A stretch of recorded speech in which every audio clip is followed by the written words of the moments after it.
Okay, thank you for waiting, and we will kick off today's webinar. So this is our latest entry into our weekly Wednesday webinar series. Easy for me to say. And today we are looking at what's putting many in a cloudy mood, and that's cloud security. In particular, and it's one of the top risks, and Ahmed will talk through that. I'll introduce Ahmed in a second. And that's misconfiguration in the cloud. Uh, Cloud is definitely now the norm and very much where most of us operate.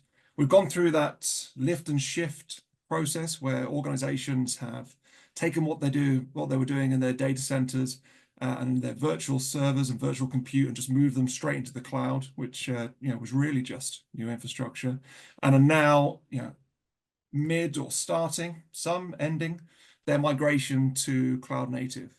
This is new territory for many, with a very different approach to how we deliver workloads and applications, and with a new approach and that changing or shifting of approach leads to the introduction of new risks and threats, and they're the things that we're going to look at to demystify, and particularly look at how you should be approaching those over the next 45 minutes or so. So without any further ado, I'll introduce Ahmed Abrahal, who is our SME that is leading this discussion. He's one of our technical product managers and focuses on cloud data and identity security for us.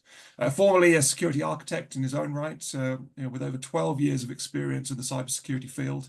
A large portion of that is helping organizations in the banking and finance sector. So we'll just jump onto the agenda. And we can look through what we're going to tackle today. So our agenda. So Ahmed's going to walk us through some of the top cloud risks, a look and a deep dive into posture security management. What are the main technologies there? Consolidations. How do we consolidate our efforts around the cloud and focusing on cloud security? What is that holistic approach to cloud security? And then we're going to finish up with a security first mapping and looking at how we take all of those controls, all of that technology, the people in the process, and how do we layer that onto our security first model, which is really our architecture for how to secure environments. And then we're going to finish up with some Q&A. So please use the Q&A function throughout the webinar. Please ask all of your questions there. And when we get to the end, we can dive into those. So please don't be shy. There'll be a little bit of participation, should I say, throughout. So we've got some polls that will be coming up. So please provide your answers to those polls. We'll look at that during the Q&A. And Ahmed has also promised to put me on the spot as well. So there'll be some participation. So that's enough from me. I will hand over to Ahmed. Ahmed, yeah, thanks so much, Rich. Security. Thanks so much, Rich, for the generous introduction. And thanks everyone for joining us today. So we'll get to it, just starting by talking about the change. So as we all know, cloud adoption and the cloud native applications are crucial for all businesses now, especially the ones focusing on, to move quickly, to move their business at pace, and also provide like a great customer experience. We know that it used to be on-prem world. It's less complex, less dynamic, less capabilities, but it was also more secure because we had just the traditional attack vectors, I would say. Moving to cloud, it's more complex, more dynamic, much more capabilities, huge potential. However, we have new attack vectors. So though all the pros on moving to clouds, but unfortunately, as you can see here, 82% of breaches occurred in the cloud environments, with 39 of these would span multiple cloud environments. That's according to IBM cost of data breach reports. So clearly, if we see that 82% of the breaches happened in cloud environments, this means most probably we may need to revolutionize or upgrade and adopt more modern security controls to address our cloud environments. So perhaps the traditional security controls of the on-prem and data centers are not the best fit for all the cloud security use cases. So just, to warm things up, we'll start with the first poll question. So how many cloud service providers or hyperscalers does your organization use? So 1, 2, 3, or more than 3. Of course, we're talking about AWS and Microsoft Azure, Google Cloud platform, GCP, Oracle, Alibaba, any other cloud provider. So just wait for another, give you a couple of seconds to complete the poll. So what we might do, Ahmed, and Yeah, obviously if you yeah, do have some more obscure cloud providers that you're using that of wasn't on the course. list that Ahmed provided, please let us know in the comments so we can add those in next time. But what we'll do is we will leave the poll open and allow the participants to vote on that as we go, and we will reveal the results during the Q&A. Yeah, thanks, Rich. Okay, so in this example, we'll take the enterprise application architecture, for example. So as we all know, the traditional monolithic application architecture, you have your multi-tiers, usually web tier application, services, backends, and some kind of database or storage. So the focus here is that because of the application architecture, the enterprise security controls and design follow the application architecture. So we used to, and still would have, like, on, if we're still using that in whether in a shift, like a lift and shift approach, or in the on-prem data center. So your network-based security controls such as firewalls, IPS and IDS, WAFs, and load balancers, and network DLP, etc. So as you can see, the security controls follow the application enterprise application architecture. So when it started the move to cloud native application architecture, would logically require new security controls that understand the language of this world. So infrastructure as code, policy as code, the containers, the serverless functions, all the different ephemeral workload types. So clearly there is, more, I would say, attack vectors that needs to be covered. So we'll have a look at some stats here, to highlight why do cloud misconfigurations happen. So the first one, that 95% of new digital workloads will be deployed on cloud native platforms by 2025. 80% of enterprises will have adopted multiple public clouds, specifically IaaS offerings, by 2025 as well. That's next year.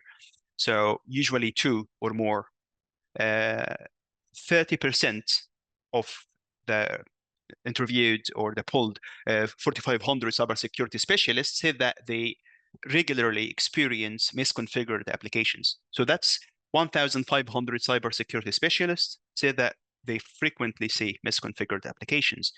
And the one that stands out the most to me is that 95% of cloud breaches will have their roots in user misconfiguration. And that was discussed in the Gartner Security and Risk Summit last September, really. So, Rich, which one of these do you think that, stands out the most to you? Well, I think it'd be difficult to pick just one. Looking at the digital workloads we deployed in the cloud native platforms, that one's 100% true. And I think it's only where organizations will be looking at the cost versus flexibility question. And if they're not looking for flexibility, they're looking for cost savings, then perhaps they're going to be deployed within a data center, as the cloud can be expensive if you're not using the auto scaling. Although I think that benefit of being able to scale your applications, should mean that everyone's looking at deploying the applications in the cloud and needing to secure those in the cloud. And in terms of adopting multiple public cloud environments, I'm not going to give away the poll results right now, but we're definitely seeing some of that with our participants and attendees today. But overall, Yeah. it's one of the top risks. And actually, you've only got to look at news feeds, cybersecurity news feeds, where we still, even though it's been well publicized, still repeatedly see breaches occur due to misconfiguration, due to leaving S3 buckets publicly accessible and people not having that visibility of it.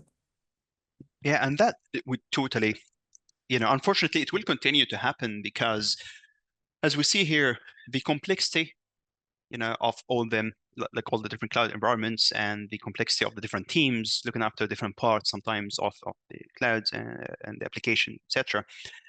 Business moving at pace. So a lot of, I would say, changes and actions are driven first by the business where the security is trying to catch up. There is a clear skill shortage, not just in cybersecurity, but also in clouds in general. And at last, I would say the technical debt, as in perhaps some of the organizations already have some controls in place. So that means they may be incomplete and it may be very difficult to move away from this, especially if there is some investments that we've done already into such tools. So before we discuss the current situation, it's time for poll question number 2. So in your opinion, what's the biggest challenge that you face with cloud security today? Is it lack of visibility of or into cloud assets? And by that, I mean, so for example, if you're looking at an application or a code, and then you look into the assets and come up with a software bill of material, for example. So frequent misconfigurations, inconsistent compliance and security policies, especially when you're using multiple tools to monitor, let's say, different cloud environments, then it can be a real challenge to have a consistency in your security policies. Or perhaps the limited resources and expertise, or if there's any other reason, please, feel free to post it in chat if you'd like to. Okay, as Rich said, we'll leave the poll open for, half a minute or so.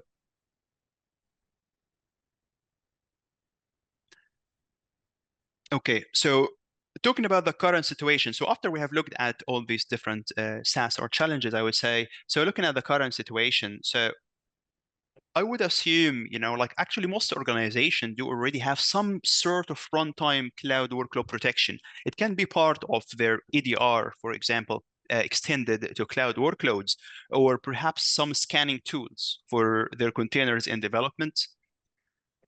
And most probably, they do have a solution for CSPM or Cloud Security Posture Management. Usually, it's the native CSP one. So in AWS, you're using AWS solution, or in Azure, you're using like Defender for Clouds, for example. However, that also means that most organizations have several vendors for different or sometimes even overlapping or similar functions sometimes, and that creates silos of users who are operating and monitoring these tools, and also make it very difficult to create that unified picture of risk. So what are the top questions that we hear from our customers? I would say the first area is around visibility. That's usually number one priority. So how do I get unified asset visibility? I have multiple accounts, multiple cloud accounts, multiple cloud environments, the staging and, like pre-prod, the production, and sometimes owned by different parts of the business as well. So how can we understand, after having all this visibility, how can we understand the top risks, I would say, in our cloud environments? Then moving to, based on that visibility, when I start looking at misconfigurations, so how to continuously detect the cloud misconfigurations? How do I address misconfigurations without impacting productivity? Because if you're trying to, for example, overly complicate that change approval process, for example, that can really delay a lot of, tasks, etc., needs to be carried out by DevOps and different teams working in clouds. So how to strike this balance between, to be very efficient and in the same time to make sure that we have the right controls in place to avoid misconfigurations. And how can we enforce misconfigurations in I would say access entitlements or over permissive identities? So how can we enforce least privilege and remote and rule-based access controls, especially in a multi-cloud environment? So if we're looking across human and non-human identities across multiple cloud environments. And then compliance. So how can we carry out a compliance assessment automatically? Like we don't need to always engage with a team, whether internal or third party, to carry out the compliance checks and or assessments. And how frequent should we run them? Can we have that? And is it weekly, daily, monthly, etc.? And the fourth category I would say is relevant to the threat detection. So if your organization already have some like threat detection and responsive program, most are probably extending to or covering endpoints and networks, identity perhaps. So the usual EDR and NDR and IDR technologies. So how can we extend our threat detection and response coverage into our entire cloud estates?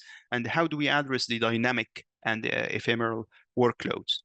So the ones that we, like short-lived and dynamic, and it will only be live for a few seconds sometimes, especially when we're talking about the likes of, like serverless functions, for example. So in our approach, I would say that the answer starts here. So you have your security posture management here on the left side and the cloud detection and response. And it's important to distinguish between these two, I would say, families of tools or capabilities. So when it comes to security posture management, which looks at the security posture alerts / risks and configurations, in some level, an example would be, for example, you have an SQL server with public network access enabled. So this can indicate a weak point in, the security posture. It can indicate a risk, but there is no actual malicious activity happening.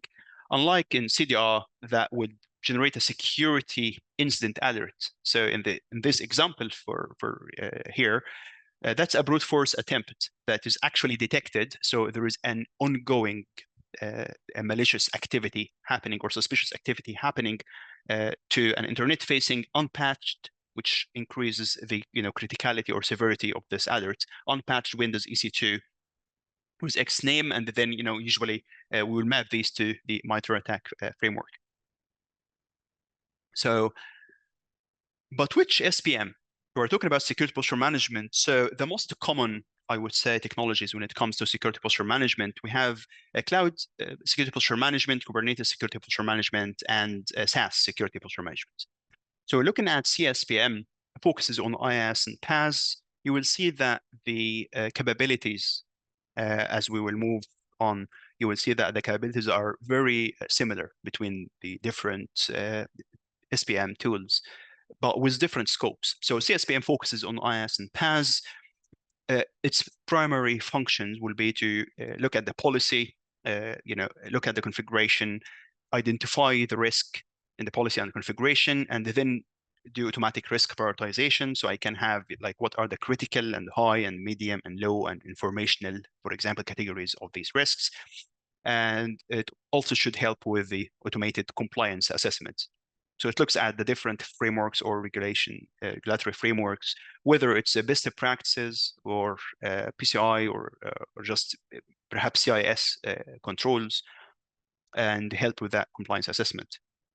And then I would say like optional capabilities that may or may not be covered by the CSPM vendor would include drift monitoring, threat detection, DevOps integration, and data security. So actually including the sensitivity, for example, of data that is hosted in a blob or SS3 bucket into the contextual information related to the risks identified and prioritized. And if we look at Kubernetes security posture management, so it looks at Kubernetes clusters or sometimes CIS, CIP hosted Kubernetes as well. It looks at the configuration, risk identification, and the prioritization as well. But it's more around the DevSecOps integration and the best practices. And then adding to that, I would say the last piece of the puzzle here with SSPM that looks at your sanctioned SaaS. But the challenge here, I would say, it can be different. So in KSPM and CSPM, we're looking at your self-hosted, in a way, applications, your in-house developed applications. You're looking after the application and data and sometimes the platform and the network. On SSPM, it's different. You have many different SaaS applications, many different owners, like in terms of business units, API capabilities, etc. So when it comes to how the CSPM, KSPM, and SSPM are now consolidated into further technologies.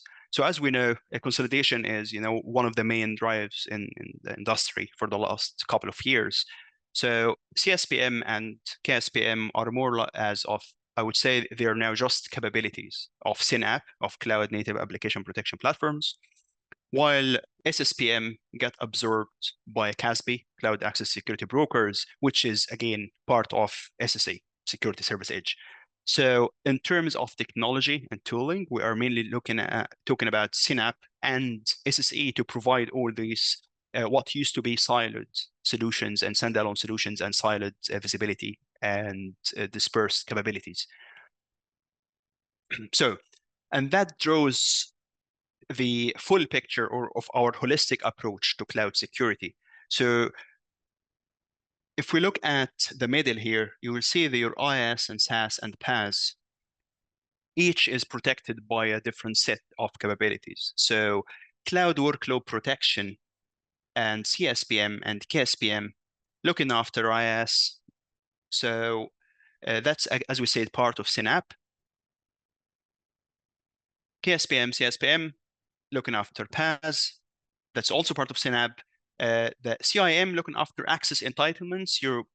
If you recall the challenge related to RBAC and review access entitlements and ensure our role-based access to multi-cloud environments. So that's related to CIAM, which is again part of SynApp.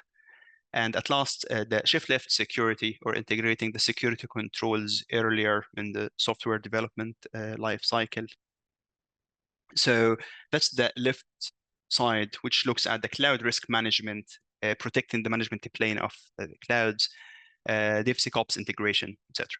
While on the right side, when we look at SaaS, so as we said, SSPM, part of CASB, part of SSA, and that's all part of the unified, I would say, SASE architecture, secure access service edge architecture. So here we are more concerned about the users' access to our SaaS applications and their activity within the sanctioned SaaS applications and the data transactions, etc.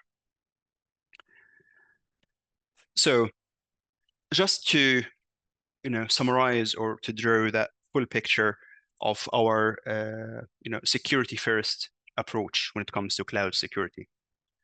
So we have the main three service models, SaaS and PaaS and IaaS, across four main infrastructure levels: applications, hosts, network, and data. So in SaaS, and if we map this to the famous, well-known shared responsibility model, so in SaaS, we have the applications and data to focus on how we would secure them.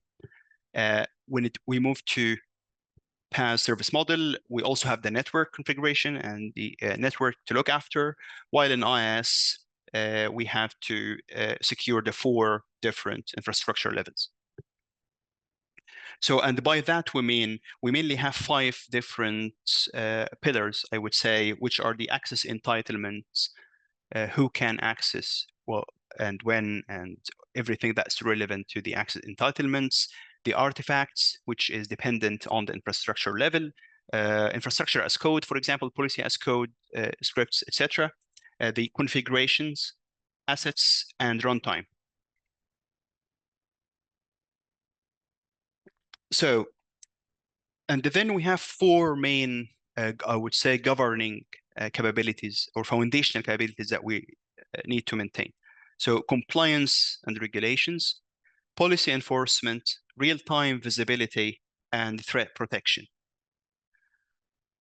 So mapping them to our security-first approach, starting with and identify and assess. So we need to look at them five areas across, as we said, all our infrastructure levels in accordance to our compliance and the regulations requirements, and ensure that we have real-time visibility of everything that happens within these five layers. And then moving to the second phase of security first approach, protect and prevent.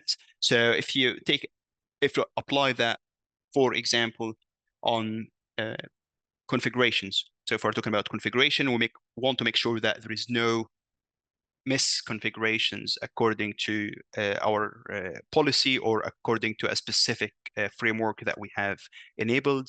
And by prevent, we can actually, do some type of semi-automated or automated remediation action. So that would definitely prevent that misconfiguration from happening in the first place.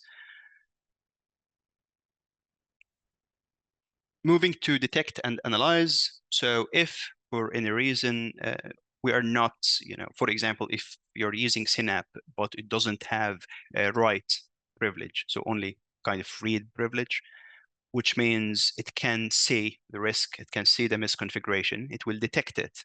It will not be able to prevent it because it doesn't have write, it cannot do automatic remediation, it cannot prevent this misconfiguration from happening. But it can detect it and analyze it, and that will give us the ability to respond to that detected misconfiguration in this example and recover from it by, undoing that change or disabling that. Rich used the publicly accessible S3 bucket, for example. So by simply disabling this once it got detected. So that's how we basically respond to such misconfiguration risk in this example. And so this is on a high level how our security first approach is mapped to our holistic approach to cloud security. So we'll end here with our last poll question. So question number 3. So we mentioned auto remediation, and as you may already know, many of the CSPM or Synap tools would have the ability, once some risk was detected, to automatically remediate it by, usually undoing that misconfiguration, for example, or blocking a specific user or shunning a specific user, etc. So when it comes to this capability, do you really trust the Synap, usually powered by some sort of AI or be more accurate machine learning, to apply this automatic remediation action? Yes, we already use some sort of auto remediation tools or scripts, or not really, as in, you may prefer semi-automated remediation, where the Synap would recommend and produce the remediation steps, but there is some human element required to review this remediation action and pull the trigger on it. Or option number 3, actually no, like we cannot risk it, and we actually use manual remediation because it's the most trusted remediation methods. Or option number 4, it's that you use a combination of all of these. Okay, and so how can Integrity360 help with that? So just in a nutshell, so if we looked at these 5 as the main components of Synap, or the main categories of capabilities of Synap, when it comes to CSPM or CIAM, cloud workload protection, cloud detection and response, or even the security of the CI/CD pipelines and enabling DevSecOps. So our services expand across the 5 areas, and it's a mixture of so advisory and technology selection. So we help our customers evaluate different technologies and what technology would help in their specific use cases, etc. And then the cloud consultancy and professional services. So whenever there is any tooling that needs implementation or design and implementation, etc. And then we have multiple managed services, starting with cloud risk management, which focuses on visibility, spotting that risk, prioritizing the risk, and moving to the remediation phase. Cloud workload protection, CDR, and DevSecOps support. And we also, in our wider portfolio of open XDR service, we have multiple integration capabilities with CDR as well, from your different CSP native cloud service provider as well. And with that, we'll end with just a wrap up. So what are the key takeaways? So we have seen that security controls would need to evolve to match the modern enterprise cloud environments. The top challenges usually are across visibility, misconfigurations, compliance, and threat detection. The capabilities of security posture management tools versus the threat detection and response tools can be really significant, even though it's all provided by consolidated platforms that usually belong to the SynApp family. When it comes to consolidation, we have the big, I would say, the two of the main platform plays in the industry, cloud native application protection platforms and security service edge. So 90% of the cloud security capabilities are within SynApp, while you have your SSPM and user access to SaaS, ZTNA, etc., into SSE. So consider SynApp to automate the misconfiguration detection and the prioritization. Consider SSPM capabilities for your current SSE vendor. It may be a good idea if you are not using SSE. It may be a good idea to use some sort of standalone SSPM, just tactically to fill this gap for the short term until you adopt an SSE solution with proper SSPM/CASB capabilities.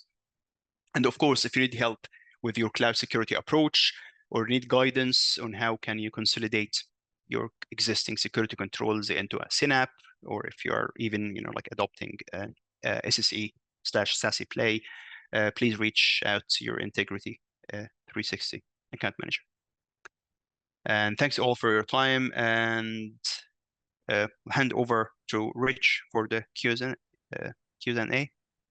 Brilliant. Thank you very much, Ahmed. Very insightful there. I think from that, it's clear that we need to focus on one of the SPMs, which is, as you talked through, there's a few different flavors of that, and also on the CDR to get sort of holistic cloud security, and should be driving towards consolidation of those tools. So just as promised, we've closed off all the polls as we've gone. So let's just have a look at some of those results.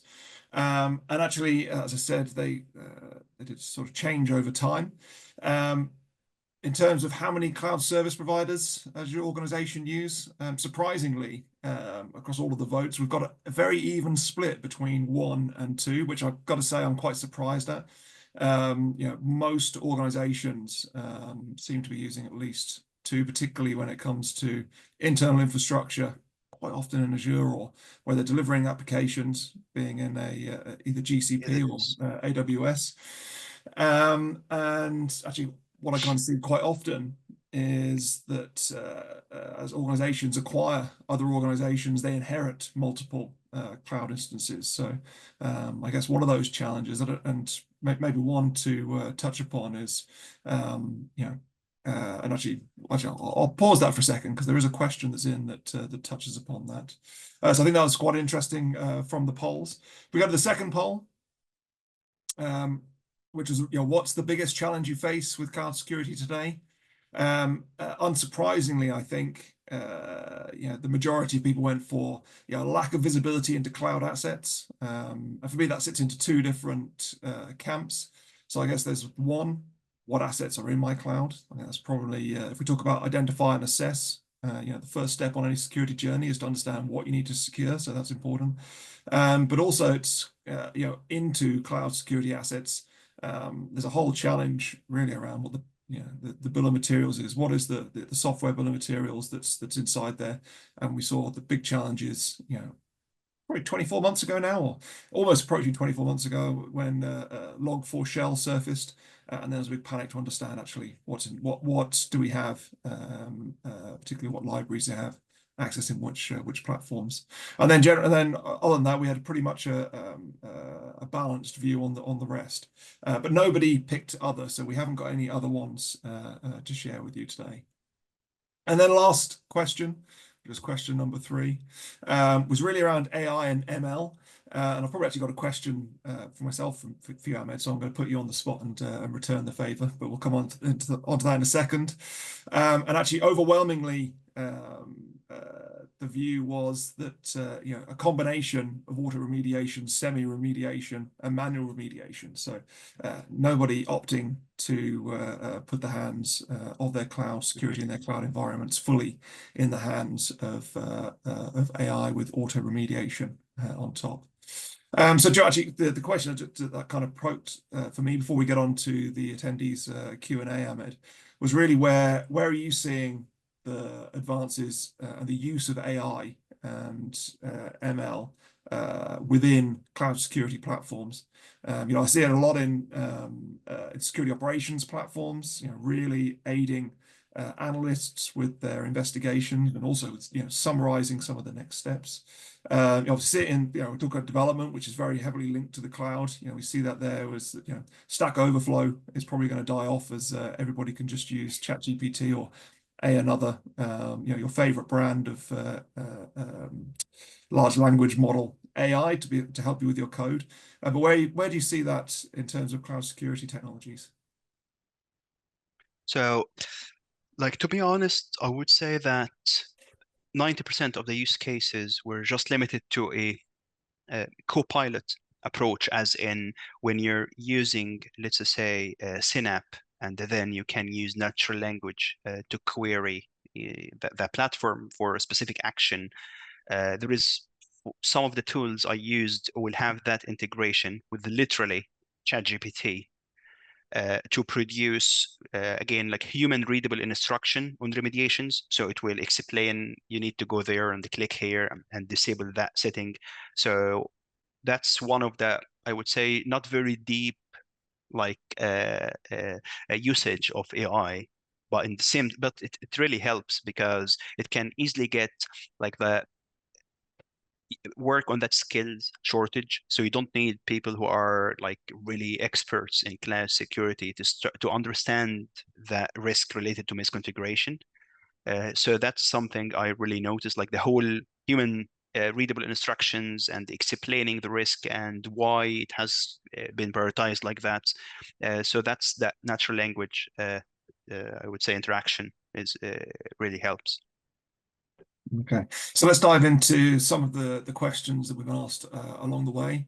And probably a good place to start. The question is DevSecOps, who should have responsibility for cloud security? So that's probably quite a good question. And probably I'll ask you to touch upon, I guess, explaining DevSecOps at a very, very high level. And then, separately, who has responsibility for cloud security? So I would say, again, from our approach would be that it cannot be, it has to be a hybrid or a collaborative team. So you definitely need your DevOps team to be, working with your security team. So for example, when we go and start evaluating a specific Synapse or any kind of tool or security tool or platform, it cannot be evaluated without the DevOps team.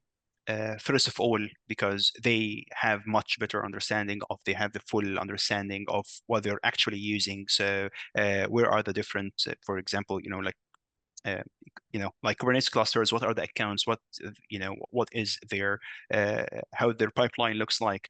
So that's definitely there, it cannot work without the DevOps working together with whoever represents the security organization.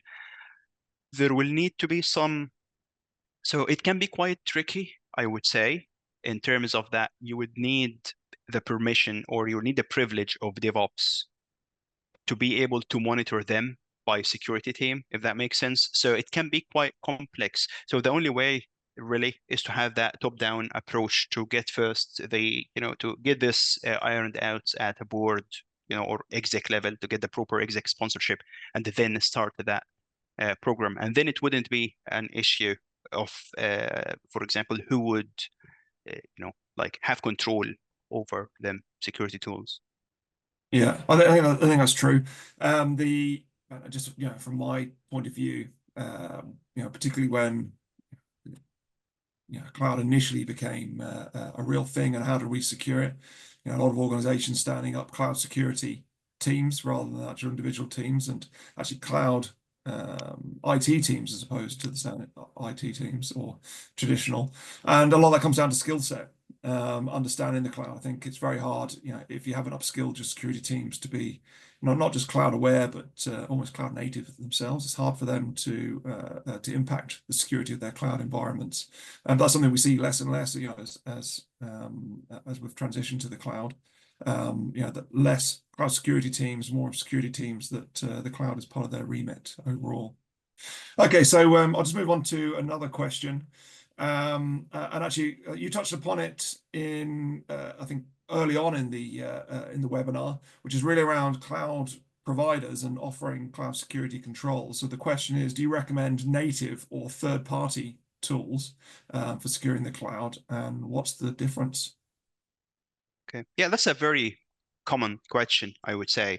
So I would say like the short, maybe too obvious answer is that if you're using one CSP, you're just Azure, just GCP, or just AWS, for example, the main three, at least in our regions. So yeah, you may be actually more than enough to use the native CSP tool.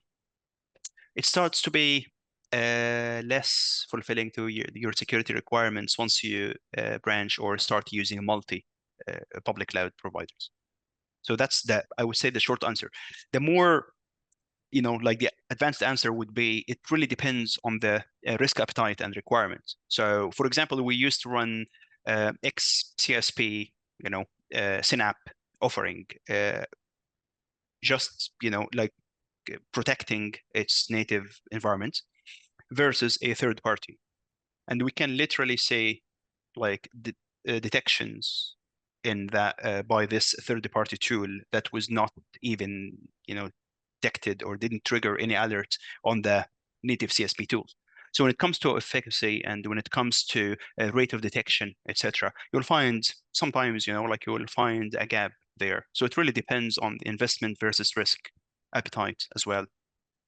So it's not the same. So in my opinion, and that's kind of backed, like by evaluation for multiple tools, it depends. It's not like native CSP tooling versus third party. It's just a tool versus a tool. It may be the only thing that comes built in with the native, I would say, Synapse, like that is part of Azure or AWS, etc. And that is just very easy and usually more affordable. Like you may be actually paid for as part of a subscription level or whatever, and at the same time, just very easy to enable. But when it comes to protection level, detection accuracy, etc., that's not like something that they will provide by default. But it's Yeah. better than none, at least. So at least, yeah, you can enable all of them and then move to the next step with looking at a third party or more advanced, more secure Synapse, for example. Excellent.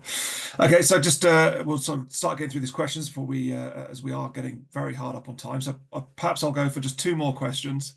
One being quite a wide question here. What is the one thing you would recommend to improve cloud security? Access management. Oh, one thing. I was going to Just say one. access management and configuration monitoring. So, like, from what I've seen when I was demoing, like, or doing a POV for Synapse, Synapse is one tool. Like, there is that old mindset, I would say, that we inherited from data centers, is that each capability is somehow confined by one tool, as in load balancers are one thing, firewalls another thing, router is a third thing. Synapse changed that. It's all, because it's in the cloud, it's all code. So you can literally have everything just in one window. By everything, I mean 90% of the capabilities required to secure clouds. So the one thing I would recommend is just try, a complimentary or free POV of one of the leading Synapse vendors. Just, try that, with your, like a preferred security partner. hopefully integrity.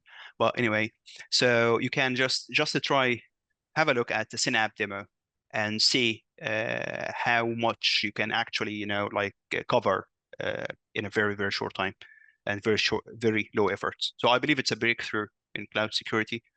So yeah, that would be, if it's like one advice, have a Synapse demo. Yeah, and I think I agree, and I think that would be a real eye opener for a lot of organisations when they see the amount of risk if they haven't if they haven't used one before, they're not looking at their cloud security posture in that level of detail, and particularly when you add the functionality of being able to do cloud detection and response, so making it not just reactive but proactive in detection. So there were a couple of more questions, but we've gone over on time, so I will ask Ahmed to respond to those after the webinar. So thank you very much for joining this entry into our weekly Wednesday webinar series, and we look forward to seeing you again soon. Thank you very much, and thank you very much, Ahmed. Yeah, thanks, Rich, and thanks to all for joining. Thanks.